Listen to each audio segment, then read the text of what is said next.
Hey guys, Bix Weir, roadtour.com. I'm here with Andy Schectman, the man, the myth, the legend of Miles Franklin, getting all of us weighed down heavily with silver.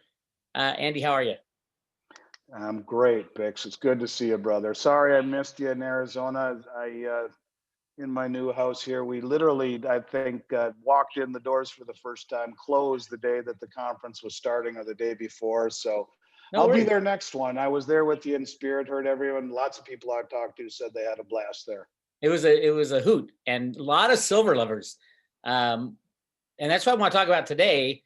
I'm going to keep this probably on the private road, depending on how this discussion goes. But I want to talk about silver conspiracies and the literally, I can't even express how long I think it's been. I mean, I think it's been at least 170 years. I was just recently reading Charles Savoy's work on his silver stealers. He's this crazy. I don't know if you're familiar with him. I've emailed him a couple of times. He's absolutely a lunatic, and I mean that in the strangest way. But he's brilliant, and he has been writing about silver manipulation since the 70s. And he has so much research on something called the Pilgrim Society, which is basically out of England. And he has all these old newspaper articles of how they have been rigging the silver market in the 1800s, 1900s.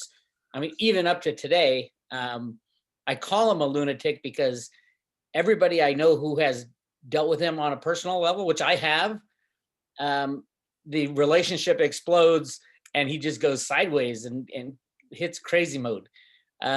So, hey, you get all kinds of what do you expect? What do you expect, Bix? I mean, he suffers from the same ailment that you and I do, you know?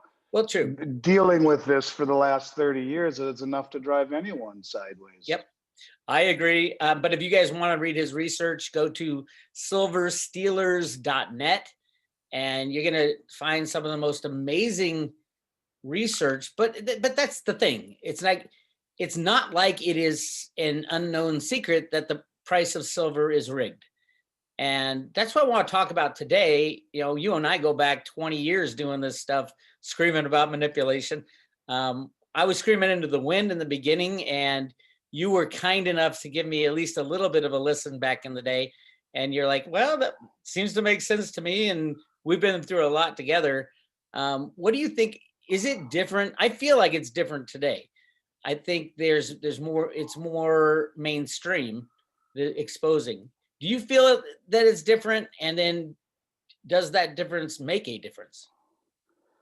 Yeah, it does. In fact, I'll make it, in my opinion, it's easy to see if you go to SRS Rocco. Steve St. Angelo had a really cool graph the other day that I saw. And it basically showed for the last 20 or 30 years, a graph showing the components of demand in silver. And roughly 80% forever has been industrial demand, with the little top tier being in a monetary demand. And all of a sudden in 2020, it flip-flopped.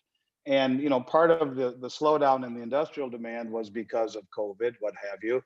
But when you talk about a explosion in monetary demand and an understanding, a lot of it has to do with guys like you, alternative media, and people who espouse of cryptocurrencies. So the understanding of what cryptocurrencies mean and what they mean in the face of a declining fiat currency system, along with understanding that, you know, all assets right now are most of them are blown through valuation sky high. And you look at silver and it's just barely above half of its double peak 1980 all-time high. And so not only does it have great value, not only are people realizing in a digital world, in a green world, all these new applications of silver in a declining or an atmosphere where silver is declining naturally, it's depleting, it's disappearing, but yet the uses are exploding. And you know, let's not, when we talk explosion, let's not forget 500 ounces in the tip of every Tomahawk cruise missile. The need for silver is extraordinary in a world where it's decreasing, and people are waking up to that. And I'll tell you, just as someone who's dealt in physicals for 30 years, the demand is far greater than the price is at least in my opinion. When I look at it, last year we had our record year ever, a couple times more than we've ever done in sales, and 90% of every transaction, maybe 95, was in silver. And it's that way now also. Gold is kind of, well, okay, I'll buy some gold too, but right now everyone wants silver. And so yeah, I think that the price should be way higher than it is right now, Bix, just simply based upon how hard it is to get it, the demand, the uses, the depleted numbers in nature at a 7 or 8 to 1. And I don't see any sign of it slowing down, to be honest with you. I really don't. And we all know that the price of silver is determined on the COMEX. Truthfully, the LBMA is not an exchange. They don't claim to be an exchange. It's an association by definition. I've looked at the numbers at the LBMA. I've read the documents.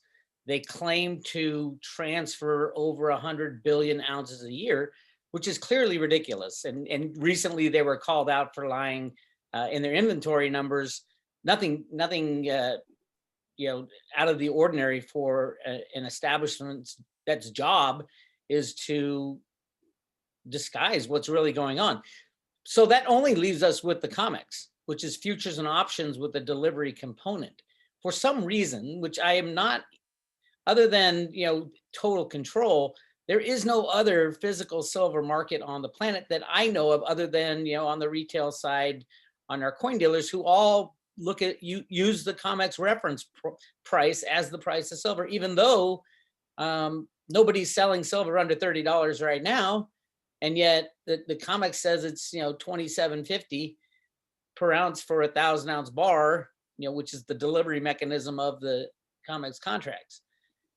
The CFTC, in their second investigation into silver manipulation, came back with their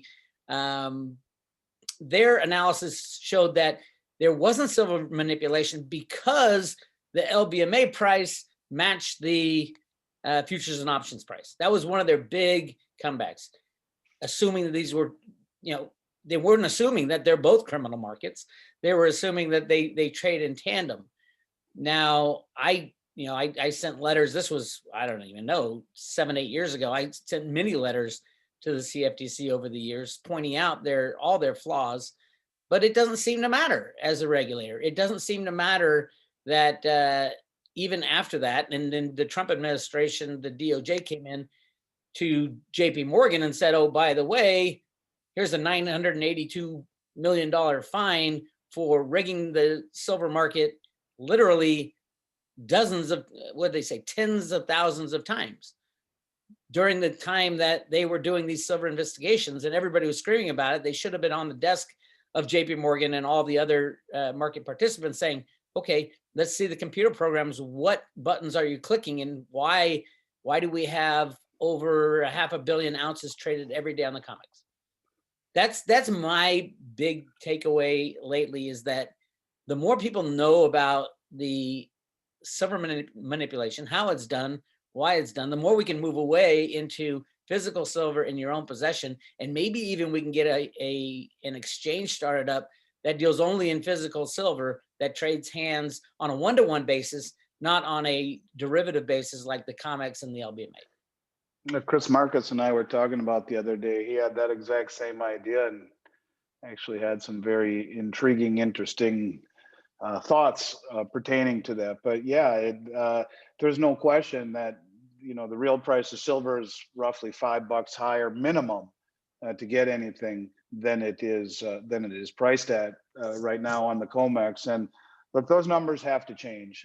I think they will change, and I think you'll see silver reflect its real value at some point. Because look, Bix, the only way you can successfully manipulate a market over time is to push it in the direction that it is going. And we've been the pimple on the elephant forever, and but the pimple, or the elephant's breaking out in pimples all over the place right now. And globally, people are waking up to the monetary aspects of owning it. And in that Steve St. Angelo chart, you see a complete inversion where now the majority of the demand over the last year and a half has been from a monetary aspect, where people, not just in North America but globally, are waking up to silver. And I think that's, you throw into it these new Basel III reserve requirements that go into effect at the end of the month, which guys like Alistair McLeod and others believe will be really, really, really big and important in limiting, at least for now, the European bullion banks' ability to push the price around through unallocated naked shorting because of the changes in the reserve requirements. And then, of course, in January, it hits the UK and the United States in the Comex market. Is that You know, is that for gold and silver or just gold? I believe it is. Well, that's a good question. I think it's for gold and silver. It has to do with unallocated metals. So, yeah, it would be for gold and silver. The regulations apply towards unallocated precious metals, as far as I know. So, I think it would center around both.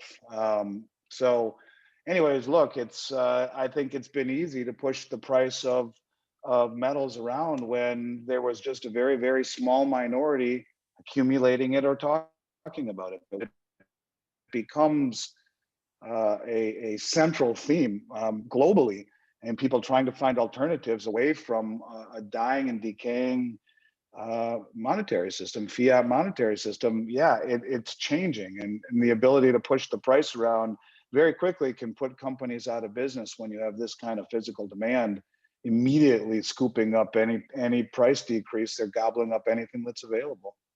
One of the themes these days, it probably started at crypto and moved into the stock market with GameStop and all that, is what they call meme investments, meme coins, meme stocks and bonds, or not bonds, but meme stocks. And obviously in cryptos, things like Dogecoin, how a meme, just an idea that gets some traction, can influence the flows of money so drastically.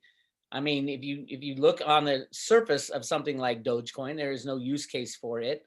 It was even the creator of Dogecoin says there is no use case for it. I made it as a joke, but because the price keeps going up and because the people involved in it are involved in the meme, they're getting the idea that, oh, by the way, there is an alternative to the US dollar, and they're going to chase after anything that becomes a meme. In January, late January, when silver was starting to run up because of supposedly the GameStop stuff, it was really, I don't think it had anything to do with the Comex. It had something to do with SLV. I think they were getting into SLV, but there wasn't a short position that they have in like GameStop, at least that type of short position. And then those investors are not Comex investors. But at the same time, the Comex volumes were going off the charts. They're taking huge deliveries. I think it was a precursor to what we're going to see either in July with the July delivery. I mean, they're still looking at 670 million ounces of outstanding contracts, and there's I think 17 days left before the June contract ends and deliveries start in July. Now we see this a lot, though. Like Jeffrey Christian loves to say, all the banksters just roll over to the next month.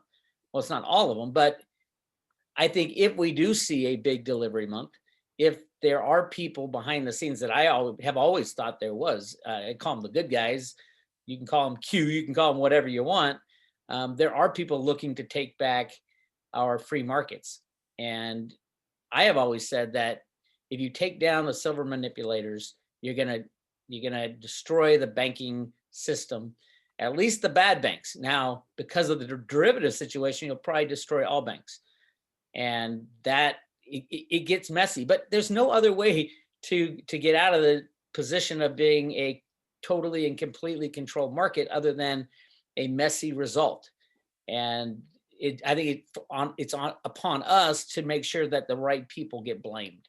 And it shouldn't be the guys from Reddit or the guys from Wall Street Bets getting the blame for attacking silver. It should be those people who have controlled the silver price for so long and perverted our free markets in America and around the world, that should go to jail, that should be strung up, whatever needs to be done with them. What's your take on the potential? I'm not saying it's going to happen, the potential of something like that, something more exciting happening in silver for the July contract? Uh, you know, whether it's the July contract or what would it get? I guess it would be September, October contract. I guess one of these, it doesn't matter when it is. First of all, I'd like to simply say that when we start seeing massive speculations like this and things like these meme coins or Dogecoin, to me, it just makes me feel that we are getting really close to the end of the system, the end of the fiat system, where that encourages massive speculation, where there's so many distortions in price and in price discovery that people are able to do things like this in something that has zero utility behind it. And quite frankly, one of the reasons I'm a fan of Theta is because it has a utility behind it. And it's the same thing when we talk about silver. I mean, I have always refrained from being the micro analyst, but when I look at a macro perspective of silver, I see some very, very amazing things. I see first and foremost an asset that is depleting in nature, coming out of the ground at 7-1. I see an asset that has all these new uses that the world really hasn't even quite factored into the equation yet. The way that everyone thought it was photography, and when that was done, silver was dead. But we are moving into a digital and a green world, a world that needs silver, yet it is depleted in nature. And I also think you are running to the end game of a system where the currencies are that we call money are being eviscerated. And to me, Bix, the biggest event, period, of at least that I see on the horizon is what's happening in Asia. And when you see the Chinese Belt Road and Rail Initiative, where you're connecting 70% of human population and 45% of global GDP, this is the most ambitious infrastructure project in human history. And all the contracts are settling in the Chinese digital yuan. I think that the days of the dollar as singular world reserve currency are coming to an end. And I think when you see the amount of metal that the Chinese and for that matter, all the BRICS nations, Brazil, Russia, India, South Africa, they're all accumulating metal. They're all de-dollarizing. And when you look for a place to go that has not only tremendous value based upon all historical measurements, but also in crazy utility, and it's depleting. I don't know that you can find a better asset than silver on a macro perspective, on a large perspective, when you see what's happening to the fate of the dollar, what's happening when the rest of the world is accumulating metal, and divesting of dollars. So whether it happens, and I guess a byproduct of that, Bix, is that the big investors who are pulling it all off of Comex, I mean, these are sovereign wealth funds. This third reportable group called the Others, they're sovereign wealth funds. They're family offices. You're talking the wealthiest, most well-connected private investors in the world. And if you go back a few years, you see all the central banks repatriating their metal from Bank of England and New York Fed. You're seeing the same strata of investor, whether it be private or institutional, doing one thing: accumulating crap load of metal and pulling it off the exchanges or bringing it home. And so, I think that if they were to go after and just drain the Comex in one delivery month, it would cut off their nose to spite their face. Yet we continue to see 30, 40, 50 million ounces every delivery month taken. That's as much as we would normally see in, almost a year before. So yeah, I think that one of these months you will see something. You'll cross that Rubicon. You'll see some sort of seminal moment where there's a run. People realize that getting it and getting it in your possession should be the only thing that really matters. The big money, in my opinion, since last year, at least off of Comex, has realized that. And you can see it not just in silver, but in gold too. They are doing all they can to take the physical supply off of the exchanges. And you're seeing it in the exchange for physical. You're seeing it in the backdooring of SLV. Yeah, I think that to me has been the central theme of everything I've seen since 2020, at least in terms of institutional money. And that is really doing the best to slowly and methodically, not to drop the the frog in the pot of boiling water, but slowly turn up the heat and drain the supply.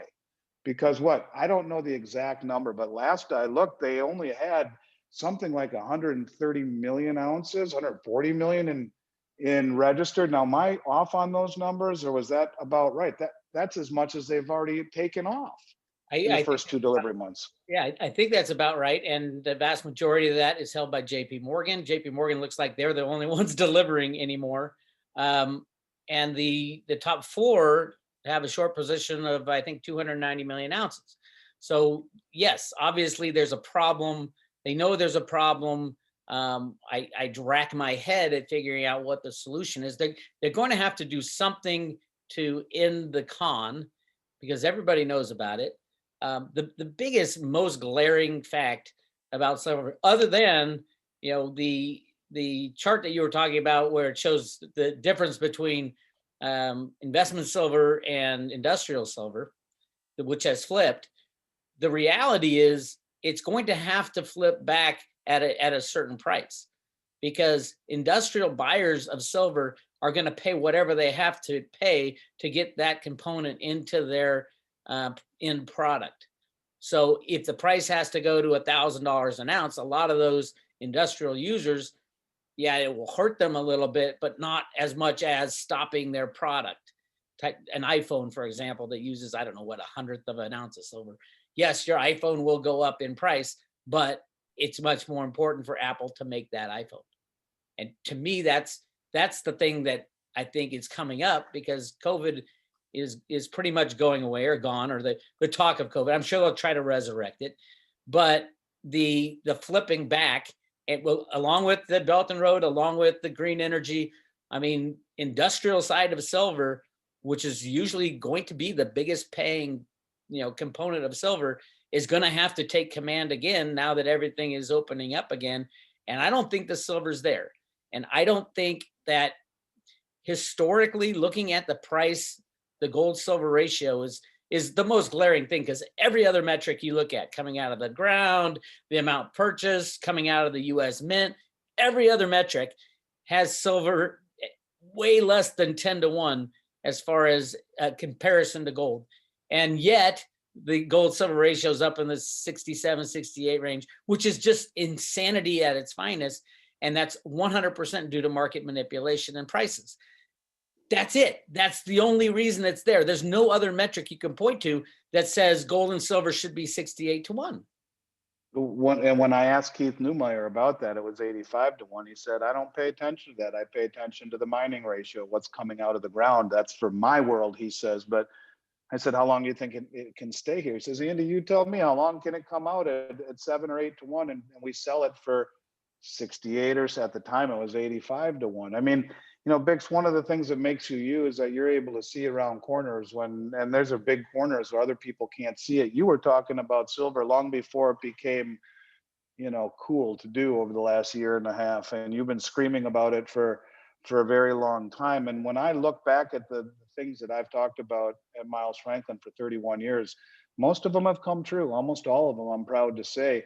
But I have never been even close to being right on the time. And that's because these are very high stakes games that have a lot of variables thrown into it. But when you make your decisions, like I know you are, based upon mathematics, based upon economics, based upon logic, they'll come true, just not how we thought or when we thought. But then you throw on into the mix the most sophisticated, well-informed investors on the planet draining Comex. It becomes very obvious to me what is happening. And if you look at gold and silver as truly historical life rafts that have lived through every pandemic, through 2 world wars, through German hyperinflation, through the Great Depression, etc. If big money really is trying to accumulate it, it is not something they can do too quickly. Or again, you cut off your nose to spite your face in a tiny little market. So they're trying to play this game out as long as they possibly can. And I think what really, to me, is different than anything I've ever seen is what's happening on Comex. And you keep talking about it, and you did all through 2020, to your credit, about the number of deliveries. It's really, people need to understand that this is really, to me, the biggest thing that's happening here domestically as it pertains to the future outlook for prices. When you see the biggest money in the world going to such great lengths to take it off of the exchanges quietly in huge amounts, to me that portrays very well for where the price is going. These people know what they're doing and they're front running. Mhm. And you need to be patient. You need to trust your gut. What Bix is saying is dead on true from every logical, economical, mathematical perspective. And yet the price doesn't go higher. And this is why that guy has lost his mind years ago that you were talking about. It's why a lot of us feel like we're losing our mind. But you know what? In the end of the story, the little boy does see the wolf, and the wolf is coming. Mathematically, it is. So I think that you're helping people see that there are very few things out there that really offer value in a world where asset prices are impossible to discover prices.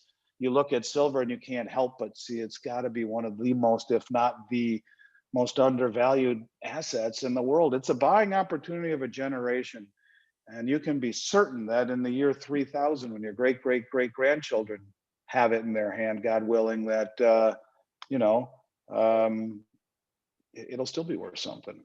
Yep. So Hey, I absolutely 100%. Every time I talk to you, it's like we have known each other for so long, and we follow the same understanding of what silver is, how important it is, and it's awesome. Every time I talk to you, I did want to tell all my crypto people. I have a lot of crypto people who have followed me and made a hell of a lot of money, especially in Theta and Theta Fuel. Think about reallocating your portfolio. Think about how rich you are in crypto, and you thought you were rich in silver also, but literally because crypto moves so fast up and down, next time it moves up, or right now, because I mean, Theta and Theta Fuel are way up, think about a rebalance, meaning sell some cryptos and buy more physical silver, especially as we get to these fluffy top times. I don't see it happening till the end of the year, but during that time, a lot of people say, I don't want to sell my crypto because I'll just have to go into cash. No, no, no, no, no. The best time to sell your crypto is the best reason to sell your crypto is to rebalance your portfolio into physical silver, in my opinion. And that, do you guys deal in cryptos at all at Miles Franklin? the only crypto that we deal in, and I think is pretty consistent in the industry for us, for this industry, is Bitcoin. And the only reason that we can take Bitcoin, not because we favor it, the only crypto I own is Theta.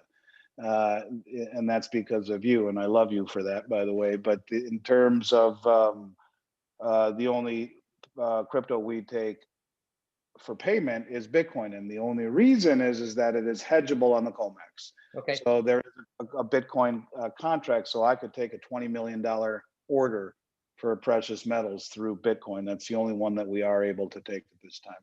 And all you guys, I mean, obviously, if you're on the road to rooting, you know, cryptos, it's easy to swap Theta for Bitcoin, Litecoin for Bitcoin, and then make a purchase with Bitcoin from Miles Franklin. And it's through a BitPay wallet. That's, I mean, again, this is kind of Greek to me.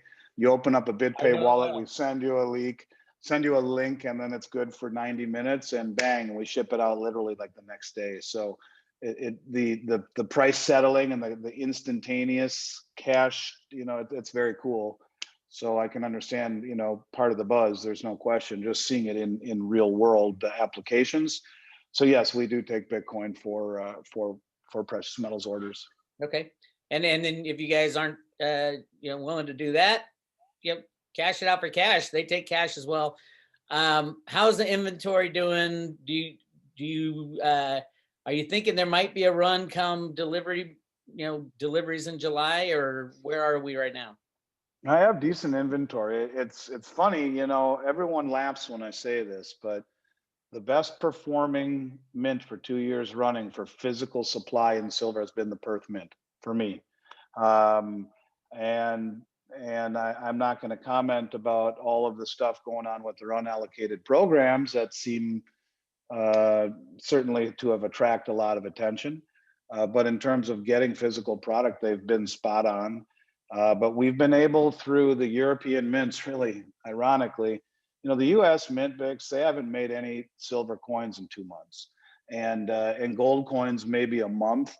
And I wonder if they're just trying to not exacerbate what they called a global silver shortage in 1,000-ounce good delivery bars or 400-ounce good delivery gold bars. I don't know what's going on, but this excuse that they're retooling for a new type 2, that's crap. I mean, it doesn't. It's a couple of dies. It wouldn't take a skilled machinist to more than a day or two to retrofit that whole system to whatever they need to do. Probably doesn't even take that long.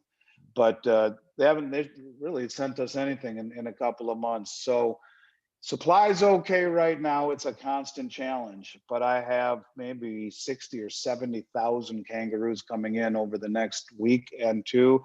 In stock, we have bags of junk silver. We have kangaroos and Krugerrands and Britannias, and we have rounds in stock, and we got eagles and maples in stock. I mean, it's a constant rotation. I have what used to be one person working, whenever we needed supply.